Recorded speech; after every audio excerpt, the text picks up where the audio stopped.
I think that we are likely to see some real changes from the Biden period. I do think the Ukraine war is likely to end, and that's a hugely beneficial thing.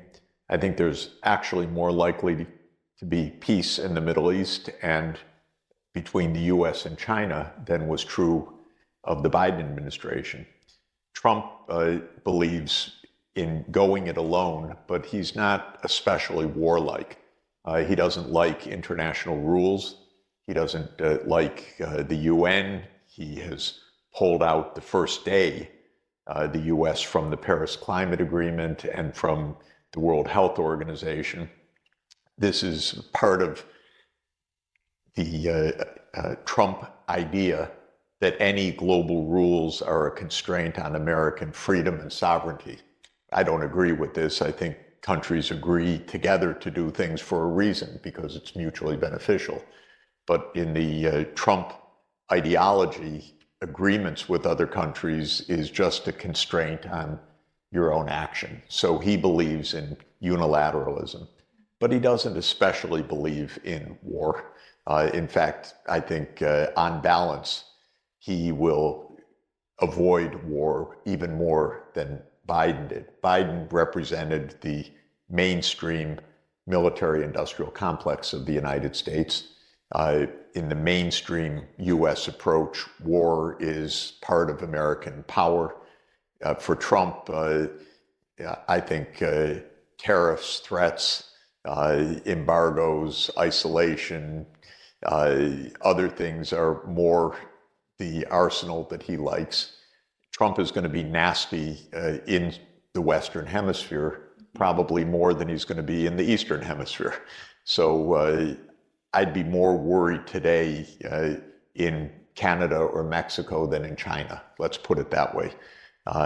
With Canada and Mexico, Trump doesn't exactly know or care where the borders are necessarily. He thinks Canada is part of the United States. He thinks Mexico is a pain in the neck for the United States, and he'll do what he wants to do. And so I wouldn't feel very comfortable being the United States' next door neighbor right now. But when it comes to China, he didn't mention China in the inaugural address. He said he wants peace, and I rather believe that, actually, at least peace among the major powers. I think the other thing to say about Trump is he believes that the United States is exceptional, and he believes that the big powers are different from all the rest of the world.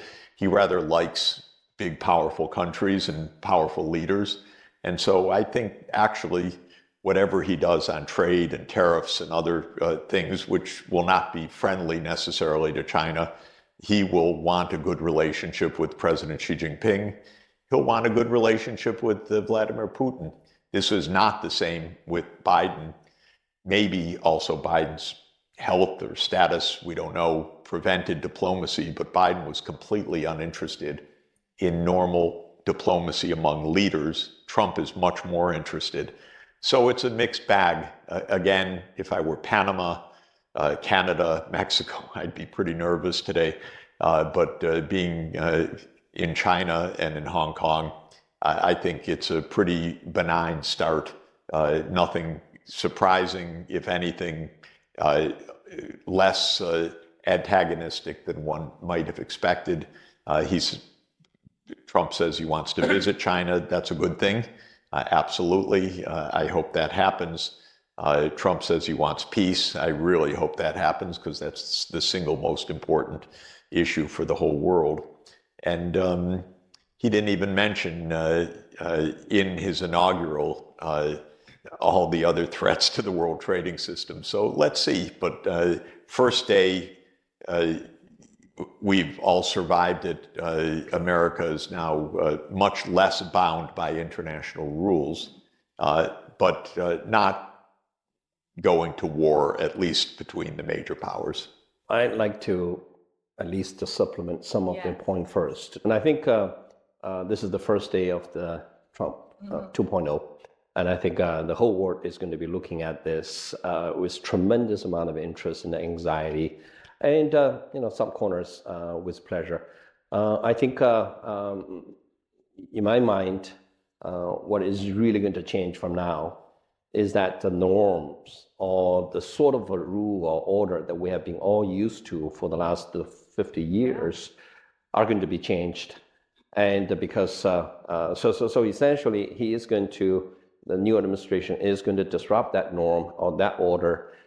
And so it's all issues, that order obviously was originally established and maintained by the United States, and the United States is the biggest beneficiary of that order. Yeah. And I think that is no longer believed in America. And obviously with that norm being disrupted, the whole world is going to look very, very differently, because either you are a beneficiary of it or you grow into a comfort with it and be able to, secure your good positions in there. But now that is going to change, and that require you to respond. So I think, the world is just going to have a complete upside down in many, many ways. But that also means that, the table is going to get reset. And I think, do you think China, or specifically Hong Kong, is a beneficiary of the old world order? Well, in so many ways, everybody is a beneficiary of that order, and then everybody dislikes some elements of that order. And so I don't think anybody is always completely happy with that. And even America, part of America love that order and would love to continue to maintain that order, but part of America think that order has totally ignored them. So they wanted to disrupt that order. The same as this with any other country, any other region. Even China, when you use the word China as if there's only one China, there are many elements of China. Some of the part were beneficiary of that order, and some of the part could be the beneficiary of the disruption of that order. So I just think we just all need to, the puzzle is being dispersed, the old puzzle, we need to re-put the puzzle back together. And I think it's a much more interesting world. And it's a world that's full of challenges, but you need to be agile and adapting. And it is not a world that you can just, like the one that you can stay there. And so a lot of things could change. Professor Zhang. And it reminds me of the allegedly very famous remark made by Henry Kissinger.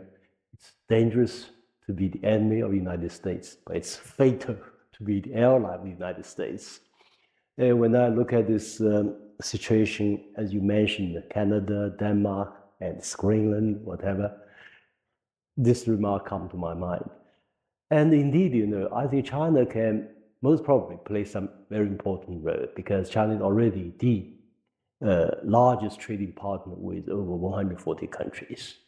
If really Donald Trump and his America decide to withdraw from globalization, we will carry on globalization, new style. We are in this position, de facto the largest economy by purchasing power parity since a decade. So the world will become different. Yeah, but China is perhaps slightly more ready than many other countries to cope with Donald Trump. Let me ask you something very specifically and see how it is received in Hong Kong and over in the West. Just before the inauguration, a couple of weeks ago, actually, end of 2024, China launched the two sixth-generation fighter jets, and an amphibian vessel, and another drone carrier, all within a week. Do you think that message is well received? I mean, well, with quote unquote, well received by the Trump administration. Was it necessary for the sake of world peace to show your muscle at that particular time? I don't think that it makes much difference whether it's 2 weeks before or 2 weeks after. The basic point is we have three military superpowers armed to the teeth. And you could add India also as a major nuclear power that is also not so powerful in the conventional arms, but significant globally. None of these three powers can defeat the other, even conceptually, other than through world self-annihilation. In other words, the only threat that China faces from the United States is tantamount to a full nuclear war. The only threat that the United States faces from China is tantamount to a full nuclear war. The United States could not defeat Russia. Russia could not defeat the United States. Given all of this, the fact of the matter is we're actually secure, the major powers, if we don't blow up the world. The only risk to the major powers is world destruction. So if we stay out of each other's lane a bit, keep space between each other, don't provoke each other, the world actually is stable. The problem of the last 30 years was that the United States didn't know that there were two other superpowers whose lanes they kept crossing.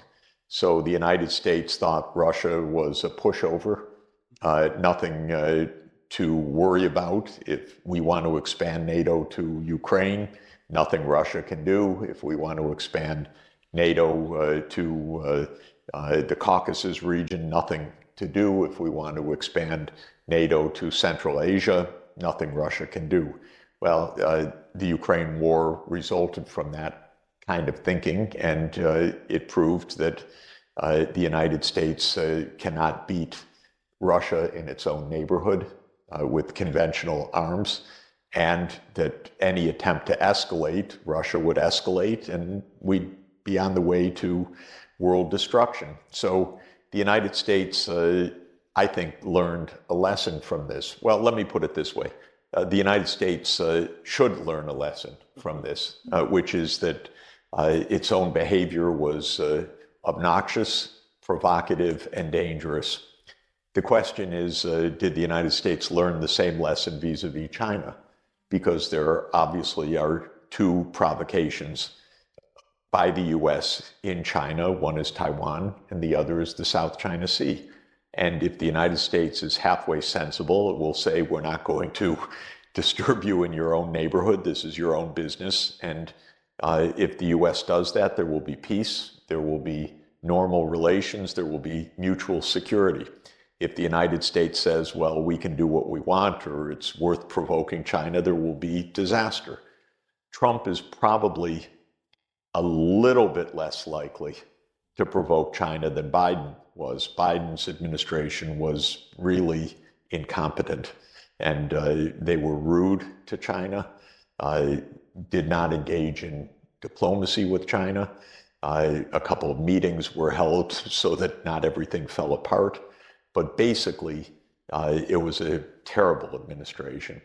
The United States is in a very confused mood. And when I say the United States, all I mean is the elite in the security system. Because the U.S. mentality, and Trump expressed it in his inaugural address, is the U.S. is the exceptional country. And if you take that belief seriously, you end up creating a lot of trouble, because other countries just want you out of their front yard or backyard. And so whether Trump gets that and uses restraint, that's the major test of his presidency, actually. A smart president is one who exercises restraint in the mutual interest of the major powers. A stupid president is one who provokes the other major powers. And so this is Trump's single biggest challenge, because the world's fate depends on this kind of challenge. Trump said that he understands Putin's point of view, that, in other words, if he were Putin, and I'm putting a little bit of words in Trump's mouth, but if he were Putin, he'd understand why NATO enlargement wouldn't look good.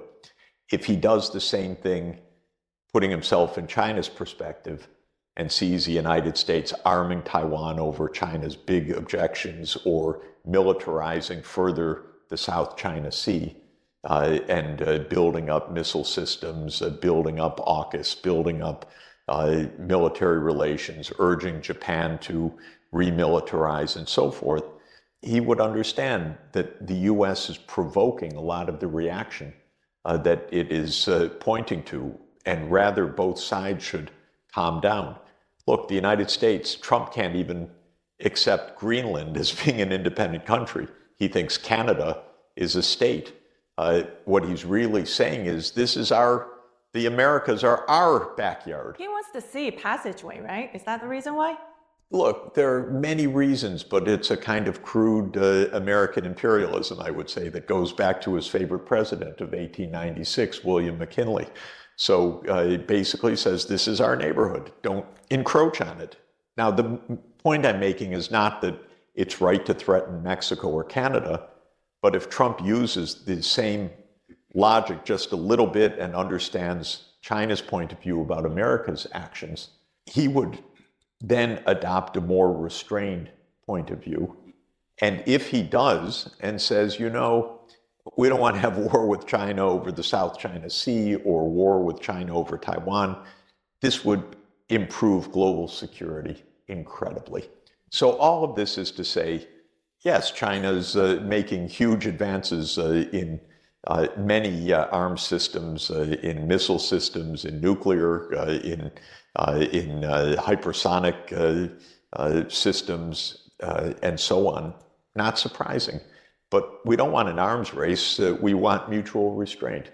And this is really the question of whether the two sides can be smart enough to say, if we back off a little bit, don't encroach on each other's core interests, then the tensions will come down and we could actually make more money, have a better life, have more security, and so on. But I agree that the big powers are wise enough, and I at least hope that they won't really engage in a pattern of activity that ultimately lead to mutual destruction.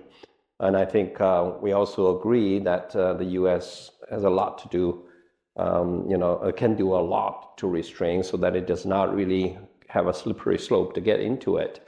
But it's also important that we know, and the world know, that the Chinese leadership has thousands of years of wisdom behind it.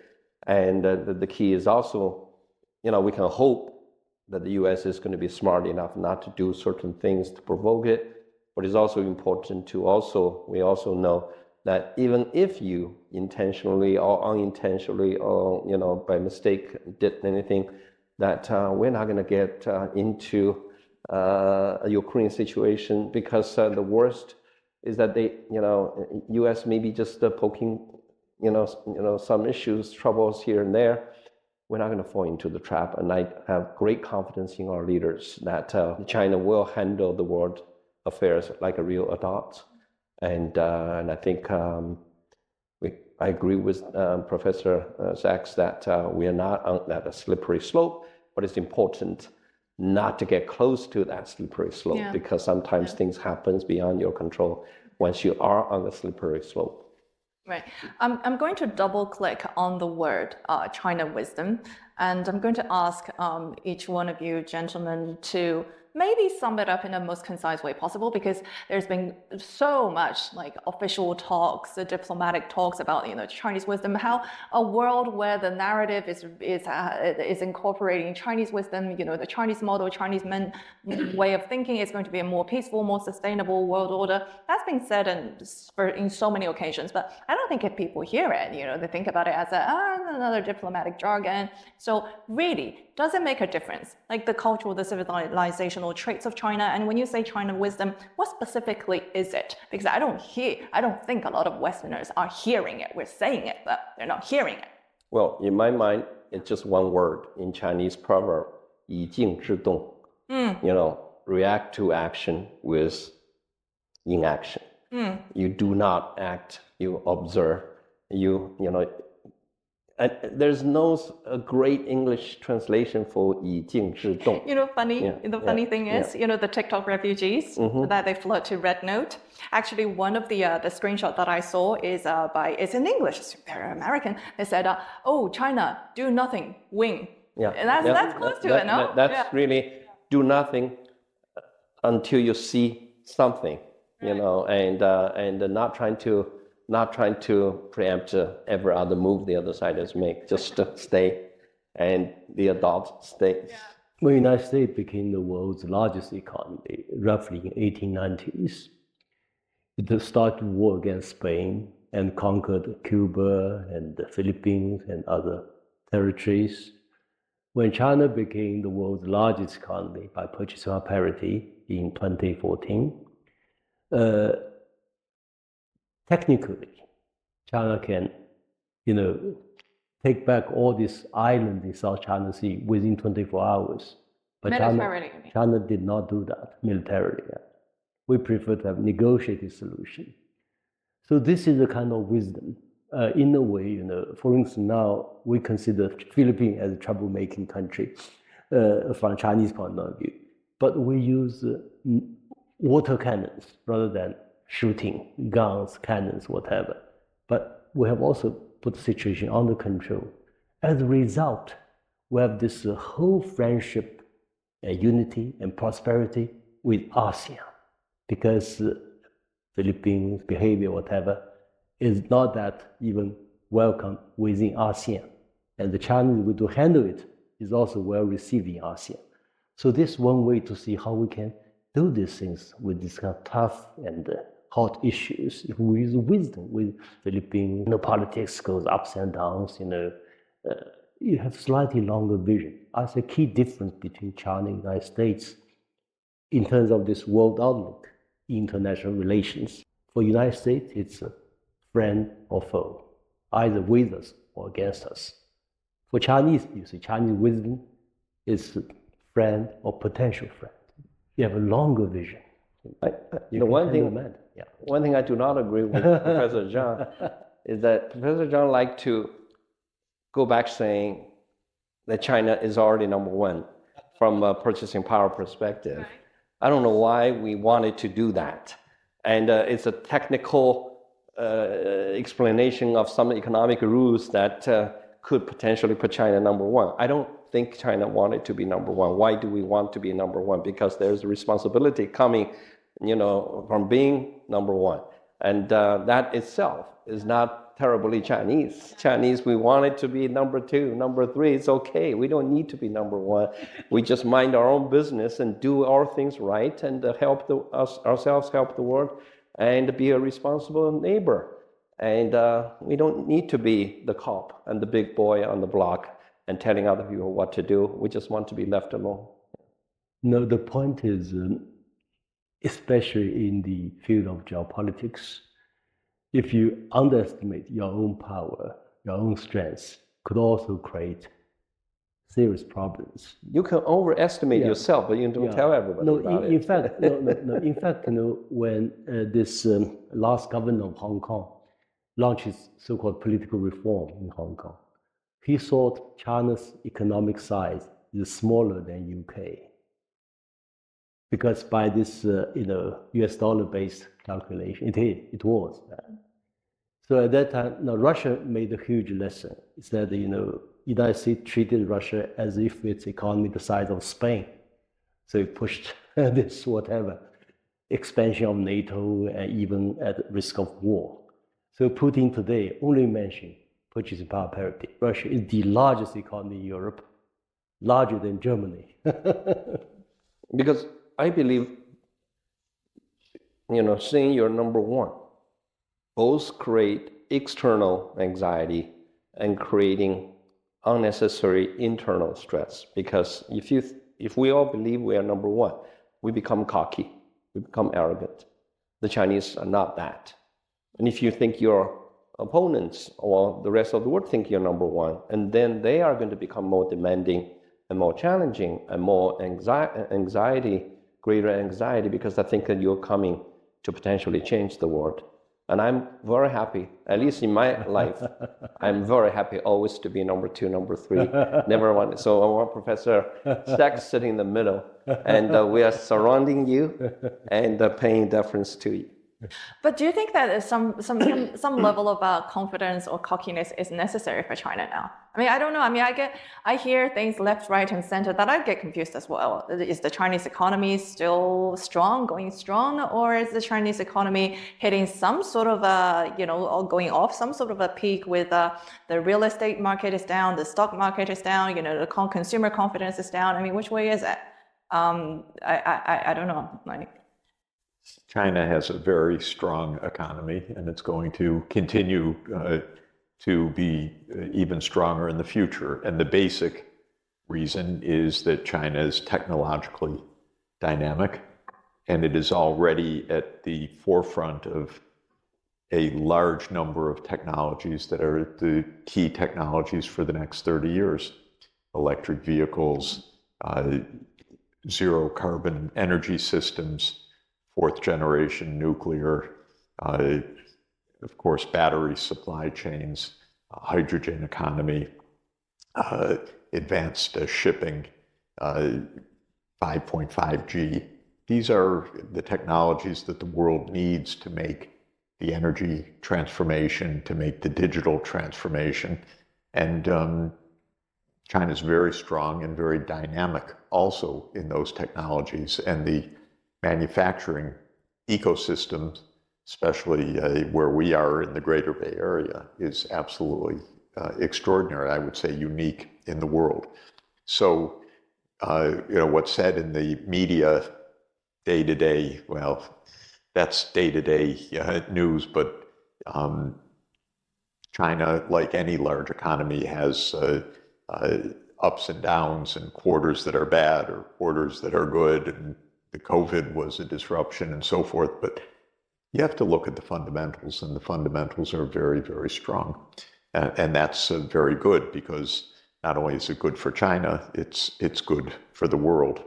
I do want to come back to this question about China's statecraft, and just to say, of course, we can theorize, but I would point to two historical facts that I think are positive and important.